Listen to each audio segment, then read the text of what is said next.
여러분 안녕하십니까. 오늘 또 귀한 하루, 복된 하루, 건강한 하루가 되시기를 바랍니다. 오늘은요 스가랴서 7장에서 14장까지 있는 말씀을 통해서 금식과 하나님의 은혜라는 제목으로 말씀을 드리도록 하겠습니다. 스가랴 선지자가 하나님의 말씀을 전하기 시작한 것은 학개 선지자와 더불어서 그 성전을 짓기 시작했던 바로 그때였죠. 새로 성전을 신축하기 시작했던 바로 이제 다리오 왕 2년 때 먼저 말씀을 전했던 것은 학개 선지자였지만 그 뒤를 이어서 계속 말씀을 전하는 것은 스가랴 선지자였었거든요. 이 스가랴 선지자가 말씀을 받아서 전하던 그때 먼저 받았던 그러한 말씀을 전하는 것이 1장에서부터 6장까지 있는 8가지 환상에 대한 그 내용들을 통해서 하나님의 은혜가 무엇인지, 하나님의 성전을 짓는 것의 영적인 의미는 무엇인지 라고 하는 것에 대해서 우리에게 전해 주었습니다. 이제 7장부터 있는 그러한 말씀은 크게 보면 두 부분으로 구성이 되어 있는데요. 7장에서부터 8장까지는 금식에 대한 그러한 교훈이 있고요. 그리고 이제 그 9장에서부터 14장까지는 예수 그리스도의 초림에서부터 재림까지의 내용들이 아주 신비로운 내용으로 그렇게 담겨져 있는 것을 우리가 볼 수가 있어요. 신약 성경에서 가장 많이 그래서 인용이 되고 있는 그 내용들도 바로 이 스가랴서에 그 내용이 많이 담겨져 있다라고 하는 것을 우리가 알 수 있거든요. 먼저는 무슨 얘기냐 그러면 이제 성전을 짓기 시작한 지 2년이 지나갔습니다. 그러니까 이제 다리오 왕 2년 때에 성전을 짓기 시작해서 한 2년 정도가 지났습니다. 그러니까 다리오 왕 4년 때에 받은 말씀이에요. 그때 베델에서부터 사람들이 와서 우리가 계속해서 5월 금식을 해야 됩니까? 라고 묻고 있거든요. 베델은 어디냐 그러면 우리가 잘 아는 대로요. 아브라함이 가나안 땅에 하나님의 부름을 받고 들어와서 제일 먼저 제단을 쌓았던 것이 세겜이고 두 번째로 제단을 쌓았던 것이 베델이거든요. 그리고 이제 그 아브라함의 손자였던 이 야곱이가 그 자기 삼촌 나반의 집을 찾아가면서 그 베델에서 돌베개를 베고 자다가 하나님의 사자를 꿈에 만나고 거기에 돌기둥 씌워서 하나님 앞에 제단을 쌓았던 바로 그 자리가 베델이고요. 다시 고향 땅에 돌아오면서 그곳에서 자기 딸 딥나가 어려운 일을 당했을 때에 그때 이제 그 문제에 대한 해답을 찾기 위해서 다시 베델로 올라가서 제단을 쌓는 그 모습을 우리가 볼 수 있습니다. 그러니까 베델이라고 하는 것은 그 이름의 뜻이 하나님의 집 그런 뜻인데요. 그것은 원래 이름은 루스라는 것이거든요. 사연도 많고 눈물도 많고 여러 가지 어떤 일들이 많은 곳 그런 뜻이에요. 그런데 그곳에서 하나님을 향하여 제단을 쌓으니 하나님을 위하여 제단을 쌓으니 인생의 눈물이 씻어지고 고통에서 벗어나게 되고 모든 어려움에서 벗어나게 되었다라고 하는 뜻이 있는 것이 바로 하나님의 집 베델의 역사죠. 그래서 오늘 저나 여러분은요 인생에 살아가는 모든 삶에 하나님을 만나는 베델이라는 것이 있어야 되고 바로 그 장소가 오늘 저나 여러분이 섬기는 하나님의 교회 예배당이 되시기를 바랍니다.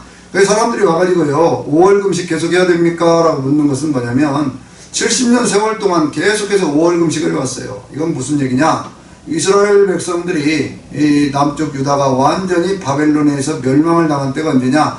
586년의 5월이거든요. 그러니까 나라가 망했던 바로 그 시절을 생각하면서 또 7월 금식이라는 것도 나오는데 7월 금식은 뭐냐면 그때 이제 그달랴라고 하는 사람들을 남겨놓고 갔었는데 총독으로 바벨론 사람들이 남겨놓고 갔거든요.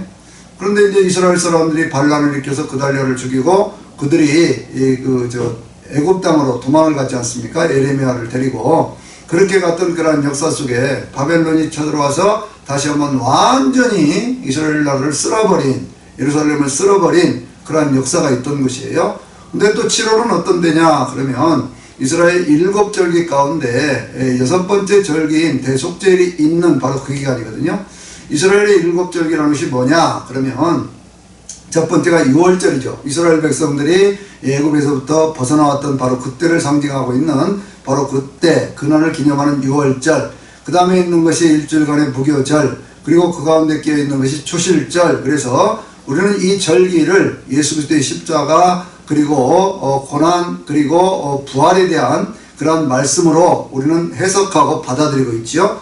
그 다음에 이제 그 6월절에서부터 7절에 49가 지나고 오순절이 돌아오는데 바로 이날을 우리는 뭐라고 얘기를 합니까? 77절이라고도 얘기를 하고요. 뭐 그렇게 얘기를 하지 않습니까? 맥주감사절이에요. 바로 그날이 바로 오순절, 성령께서 강림하신 날, 그런 말씀이거든요. 그러니까 이제 예수님께서 십자가를 주시고 난 뒤에 그 뒤에 40일이 지나서 40일 지난 다음에 열흘간이 그 기간이 있는데, 그 기간 지나고 나서 그때 하나님의 백성들이 성전에 모여서 밤낮으로 전혀 기도에 힘썼다라고 하는 것을 이 사도행전 1장 14절에서 말씀하고 있지 않습니까? 그러니까 바로 그때가 오순절이에요. 맥주절. 그러고 난 다음에 다시 세월이 지나가면 7월이 되는데, 7월이라고 하는 것은요, 이게 이제 민간적으로는 1월이에요. 종교력으로는 6월절이 있었던 바로 그날이 종교력으로는 1월이지만 민간적으로는 그때가 바로 첫날이거든요. 7월이. 그러니까 7월 첫날이 나팔절이라고 하는 겁니다. 그러니까 그날 나팔을 불어서 새로운 새해가 시작되었다고 선포하는 그러한 때가 바로 그 나팔절의 어떤 그 역사, 이것인 것이거든요. 그때로부터 이제 열흘이 지나면 그때가 대속죄일입니다. 그래서 대속죄일이 되는 이 기간, 열흘이라는 기간 동안에 그들은 한 3일 금식을 준비를 하고, 그리고 한 일주일 동안을 음식을 절식하거나 금식하면서 그 대속죄를 준비해 갔던 것을 볼 수가 있죠. 그리고 마지막 7번째 절기가 우리가 이 수장절이라고 얘기하는, 보통 수장절 혹은 장막절, 추수감절이라고 얘기하는, 바로 초막절이라고 얘기하는 바로 그 절기거든요. 이스라엘 백성들은 6월절이라든지 혹은 이 맥주절이라든지 혹은 수장절과 같은 3대 절기에는 반드시 예루살렘에 올라와서 하나님 앞에 제단을 쌓도록 그렇게 했습니다. 근데 이제 5월 금식의 절기라고 하는 것은 뭐냐? 그러면 이스라엘이 완전히 멸망해졌던 바로 그 시기, 또 7월 금식의 시기라고 하는 것은 그 이스라엘 나라가 하나님 앞에 은혜를 받고 그러면서 대속죄일에 어떤 죄사함을 받은 어떤 그 은혜를 기념하는 바로 그날이 1년에 1차 하나님 앞에서 지성소에 들어가서 피를 뿌리면서 제사를 드리던 바로 그때 그 기간 동안의 금식의 기간이거든요. 그러니까 이스라엘 백성들이 지금 하는 얘기는 뭐냐? 5월 금식 계속해야 됩니까? 이 얘기는 무슨 얘기냐? 그러면 이스라엘 백성들이 포로에서 끌려가고 70년이 지나서 돌아온 이후에 하나님의 성전을 짓기 시작해서 거의 한 중간 이상의 공사가 되어졌음에도 불구하고 그래도 우리가 계속해서 금식해야 되느냐라고 하는 것을 묻고 있는 거예요. 이 얘기는 뭐예요? 이제 성전도 다 지어져 가고 그러니까 이제 금식을 그만해도 되지 않습니까? 라고 하는 그런 얘기거든요. 근데 하나님은 전혀 의외의 말씀을 하셔요. 그건 뭐냐면 너희가 그동안에 그 금식에 대한 그런 얘기도 하지만 먹고 마시고 했던 모든 것들이, 그런 절기를 지키는 것들이 나를 위해서 한 것이냐 너희를 위해서 한 것이냐 라고 말씀을 하면서 금식이라고 하는 것에 대한 참된 의미를 하나님께서 보여주시는데요. 물론 이 금식이라고 하는 것은 개인적인 경건 생활을 위해서 자신의 삶을 절제하고 자신의 삶에 대해서 하나님 앞에 온전히 나아가기 위해서는 아주 중요한, 하나님 앞에서 문제가 해결받기 위한 그러한 수단으로서의 금식은 굉장히 소중한 겁니다. 대표적인 경우가 어디 있습니까? 에스더 같은 사람이 자기 민족이 멸망당할 위기에 있을 때요, 왕 앞에 나가기 위해서 3일을 금식하면서 죽으면 죽으리라고 하는 그런 결심을 가지고 하나님 앞에 금식하며 매달렸던 그 아름다운 그 금식의 모습도 있고요. 또 대속죄를 준비해 가면서 하나님 앞에서 자신의 삶을 아주 경건하게 준비해가는, 사실은 그래서요, 그 열흘간의 어떤 그런 금식을 통해서 이스라엘 백성들이 입었던 그런 은혜도 있잖아요. 그것이 뭐냐면 바로 성령 강림의 그 은혜를 체험하던 그런 기간들도 열흘이라는 기간이거든요. 그런가 하면 다니엘과 같은 사람이 20하루 동안, 다니엘서 10장을 보면 20하루 동안 절식기도죠, 그거는요. 좋은 고기나 좋은 떡이나 이런 것 먹지 않고 옷도 겸손하게 그렇게 입어가면서 그렇게 하나님 앞에 기도함으로 하나님의 뜻을 깨달았던 그러한 것들도 금식의 일종이에요. 그런가 하면 예수님께서는 시험을 당하신 다음에 광야에서 40일을 금식하시면서 사단의 시험을 이겨내시고 그 다음에 하나님의 사역자로서 그렇게 나섰던 그러한 내용들이, 그때 이제 금식을 마치고 나니까 거기에 누가 왔습니까? 거기에 천사들이 와서 수종들던 바로 그러한 모습들도 우리는 마태복음 4장에서 찾아볼 수가 있거든요. 개인의 경건을 위해서 금식한다는 건 소중한 겁니다. 그런데 하나님께서는요, 지금 무슨 말씀을 하시냐면 그 금식이라고 하는 것은 참된 의미에 대한 것들을 얘기를 할 때 개인적인 경건을 위한 금식이 사회적인 공의를 이루어가는 것으로 나타나야 된다라고 말씀하고 있는 거예요.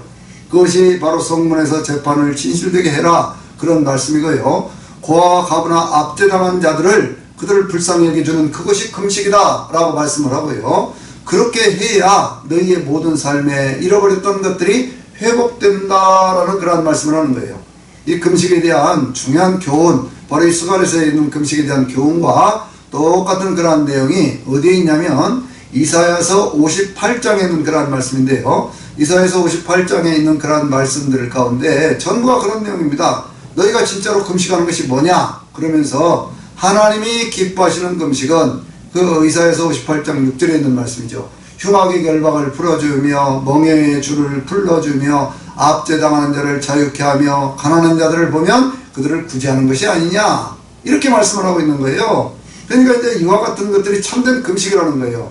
그러니까 우리가 금식을 한다고 그럴 때는 자신의 삶을 그냥 앞에다 놓고 하나님 앞에서만 그렇게 한다가 아니라 그것이 사회적인 공의를 이루어가는, 공의를 실천하고 또 정의를 이루어가는 그러한 삶의 실천이 있을 때에 하나님은요 이사야서 58장 8절에서 그때 내 치료가 급속해질 것이며 그렇게 말씀하거든요. 그러면서 내 의가 하늘의 빛과 같이 공의의 빛이 그렇게 빛나게 되리라 라고 그렇게 말씀을 하시는 거예요.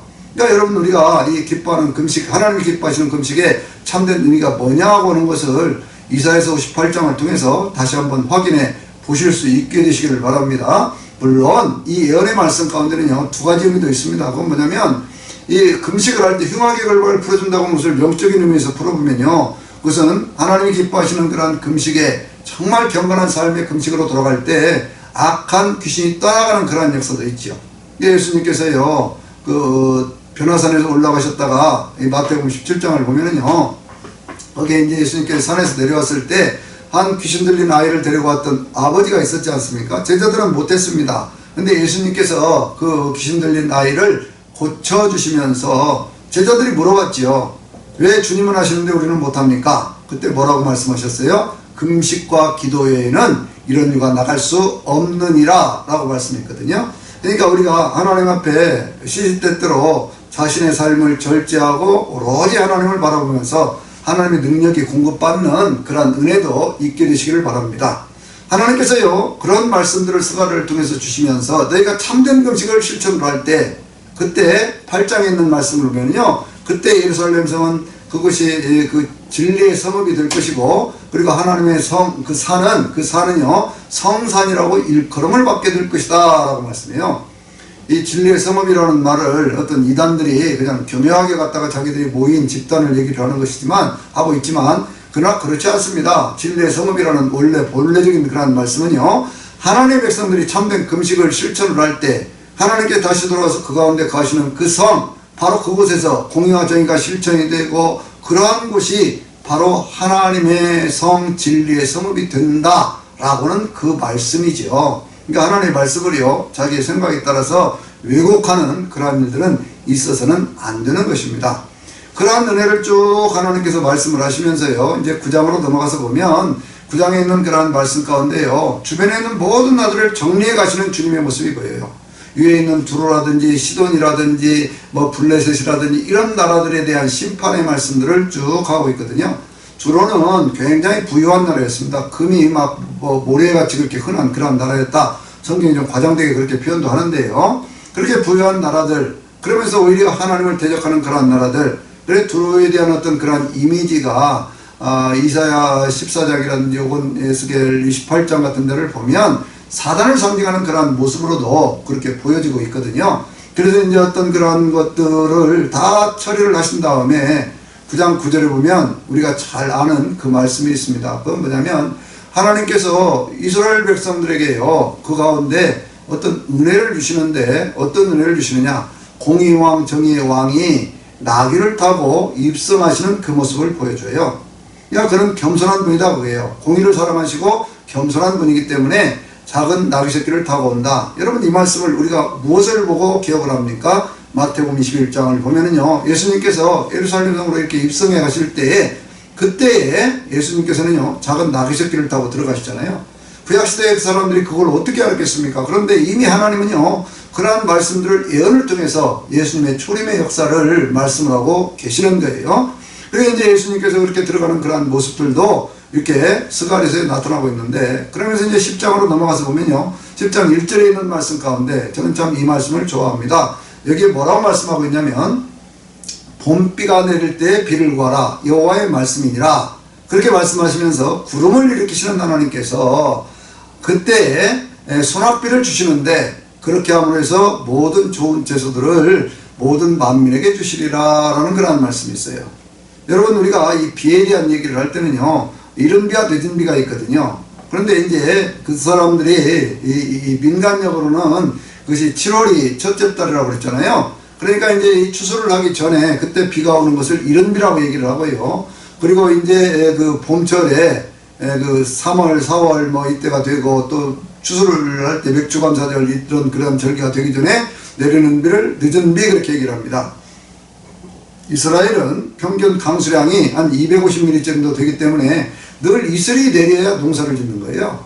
근데 이슬도 내리지 않고 비가 내리지 않으면 농사를 망쳐버리는 것이거든요. 근데 하나님은 그 비가 내릴 때, 봄비가 내릴 때에 그렇게 말씀하고 있잖아요. 봄비가 내릴 때 비를 구하라는 거예요. 여러분, 봄비가 내리는데 그 비가 내릴 때 비를 구하라고 하는 것은 당연한 것은 없는 거다. 그런 것도 우리가 알 수가 있죠. 봄비 내릴 때 당연히 비가 내리는 것 같지만 그 비를 주시는 분이 누구라는 거예요? 하나님이시라는 거죠. 그래서 우리는 적절한 때 이른 비와 늦은 비의 은혜를 받아야 되는 것입니다. 그래서 하나님께서 뭐라고 말씀하셨어요? 그렇게 비를 구하면 그때 하나님께서 구름을 일으키시면서 그 구름 가운데서 소낙비를 주신다고 그랬어요.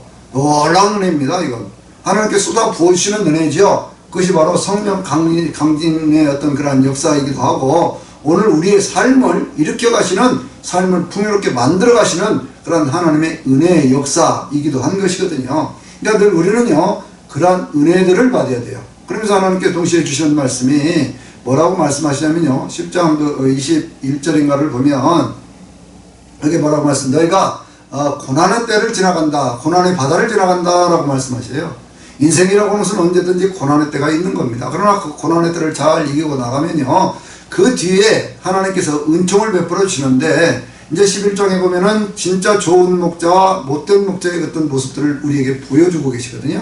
좋은 목자는 어떤 목자냐 그러면 은총이라는 막대기, 그리고 연합이라는 그러한 막대기를 통해서 그래서 양들을 치는 그러한 모습으로 보여줍니다.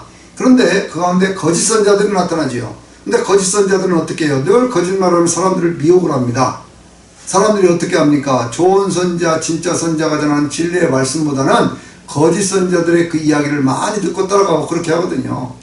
그러니까 하나님께서요, 그 앞에 있는 거짓 선자들을 처벌을 하시다가 하나님께서 은총을 거두어가 버리셔요. 그래가지고 거기에 은총이라고 쓰여져 있는 그런 막대기를 꺾어버리시고, 또 연합이라고 하는 써있는 그런 막대기도 꺾어버리시면서 하나님께서요, 거기에 내 품삯을 계산하라 그렇게 말씀해요. 그러니까 거기에서 이제 그 품삯을 계산해 주는 것이 은30으로 계산을 하고, 그것을 통해서 성소에서 그걸 가져다가 토기장에 밭을 사는 그런 모습이 보여지고 있거든요.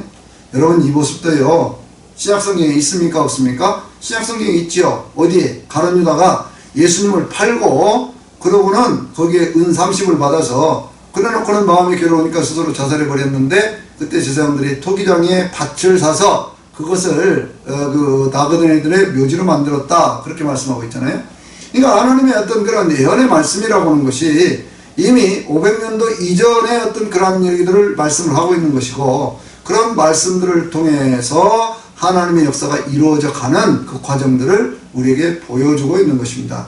12장을 보면은요, 그 가운데 어떤 말씀이 있냐면, 하나님께서 우리 인생 가운데 모든 심령들을 지으셨어요. 천지 모든 만물들을 지으셨습니다. 그런데 그 가운데 간구하는 그러한 심령을 우리에게 부어주시는데, 그 간구하는 심령 가운데 12장 그 9절에 있는 그런 말씀, 10절, 11절에 있는 말씀을 보면요, 그를 찌른 자를 위해서 애곡하는 모습이 나와요. 여러분, 찔렸다라고 하는 그 표현이 누가 찔린 거예요? 그가 찔리면 우리의 허물을 인하며 그가 상하면 우리의 죄악을 인함이라. 그가 징계를 받음으로 우리는 평화를 누리고 그가 채찍에 맞음으로 우리는 나음을 입었도다. 이 말씀 어디에 있죠? 그 이사야서 53장 5절과 6절에 있는 말씀이죠. 우리는 다 그릇 행하여 각각 제 길로 갔거늘 하나님께서 우리 무리의 모든 죄악을 그에게 담당시키셨도다. 바로 그 주님이 찔리신 거예요.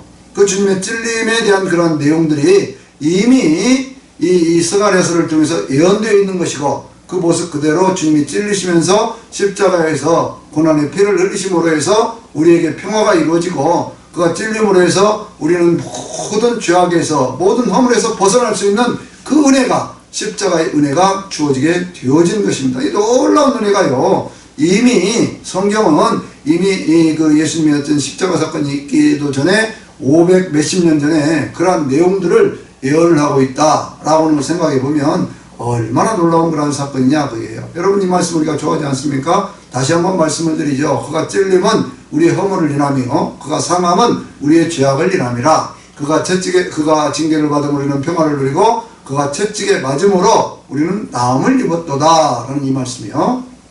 그 다음에 이제 13장으로 넘어가서 보면요, 13장은 이제 본격적으로 예수님의 어떤 그러한 보혈로 씻는 어떤 그러한 것들과 더불어서 마지막 때에 대한 그러한 말씀을 하고 있거든요. 그게 무슨 얘기냐 그러면 13장 1절을 보면요, 그때 우리 인생에는 모든 허물과 모든 죄악을 씻는 그러한 샘이 열린다라고 말씀하고 있어요. 그 샘이 어디에서 열렸습니까? 그것이 바로 예수 그리스도의 십자가의 보혈을 통해서 열려지게 되는 것이죠. 십자가의 보혈로 씻는 그런 은혜가 우리 가운데 있게 되시기를 바랍니다. 십자가는요, 우리 인생의 모든 죄에서부터 해방시켜 주시는 것이고요, 우리의 삶을 정결케 하고 우리를 하나님의 백성, 하나님의 자녀가 되게 하는 것이고, 우리가 사탄을 이길 수 있는 그런 중요한 결정적인 무기가 되어지는 것이고요, 더 나아가서 우리를 천국으로 인도하는 것이 예수 그리스도의 보혈의 역사라고 하는 것이죠. 계시록 7장 14절에 있는 말씀 보면 그들은 큰 환난에서부터 나온 자들인데, 흰 옷 입은 무리에 대한 얘기예요. 큰 환난에서부터 나오는 자들인데 그들이 어린 양의 피에 그 옷을 씻어 희게 하였느니라 라고 말씀하고 있잖아요. 이런 은혜가 오늘 저와 여러분에게 있게 되시기를 바랍니다. 13장이에요. 맨 뒤에 있는 그런 말씀들을 보면 그 어떤 세상에 있는 백성들을 얘기를 하면서 그 가운데 3분의 2는 거기에 죽임을 당하고 3분의 1이 구원을 받는데 그들은 하나님께 연단을 받는 그런 모습으로 나오죠. 세상에 있는 마지막 때의 심판 때가 되어지면 3분의 1을 말씀하고 있는 것은요, 사단의 영을 받은 자들, 짐승의 표를 받은 자들은 모두가 다 저주를 받고 그렇게 어떤 지옥불로 떨어지게 될 것이지만, 그러나 하나님의 인침을 받고 연단받는 가운데서도 끝까지 믿음으로 이긴 자들이 되는 사람들은 하나님께서 보호하시고 축복하셔서 영원한 천국으로 인도하신다 그 말씀이죠. 이것을 결론지어하는 말씀이 14장에 있는 말씀이거든요. 14장에 한 날이 있다고 그랬습니다. 여호와께서 주시는 한 날이 있다고 그랬어요. 그때는 하나님만이 오직 하나님이 되시고, 그러면서 그날은요, 어떤 날이냐 그러면 빛이 없는 때인데 그때는 낮도 아니고 밤도 아닌 그런 어슴푸레한 그런 때에 하나님께서 보여주시는 그런 빛이 있고, 그 빛은요, 무엇과 같이 나타나느냐 하면 생명수가 쫙 흘러가는 그런 모습으로 나타나는 것을 볼 수가 있어요. 그렇죠. 우리가 인생의 맨 마지막에는 뭐가 있겠습니까? 하나님이 주시는 빛이 있고 영원한 생명수가 흐르는 바로 그곳에서는요, 뭐가 없다고 그랬느냐? 맨 마지막 절에 거기에는 가나안 사람들이 없더라, 그렇게 결론을 내고 있거든요. 가나안 사람들은 누구예요? 우상을 섬기고 귀신을 섬기고 하나님을 대적하거든 그런 자들이 없는 곳, 바로 그것을 말씀하고 있는 겁니다. 이것이 스가랴서를 통해서 우리에게 보여주는 하나님의 은혜 시대예요. 그러니까 우리는 지금 어디에 살고 있느냐 그러면 하나님께서 약속하신 그 영원한 하늘나라로 가기 위해서 영원한 빛이 있고 영원한 생명수가 흐르는 바로 그곳을 향해서 우리는 지금 나아가고 있는 것이거든요. 그래서 우리가 삶의 개인적인 경건을 위한 금식을 실천해 가면서 그 가운데서 참된 금식이라고 하는 것은 반드시 공의가 실현되는 세상을 만들어가는 것, 바로 그 일을 할 때 하나님께서 은혜를 주신다는 것을 늘 기억해야 됩니다. 마태복음 25장의 세 가지 준비 가운데 맨 마지막 양과 염소에 대한 그러한 비유가 뭡니까?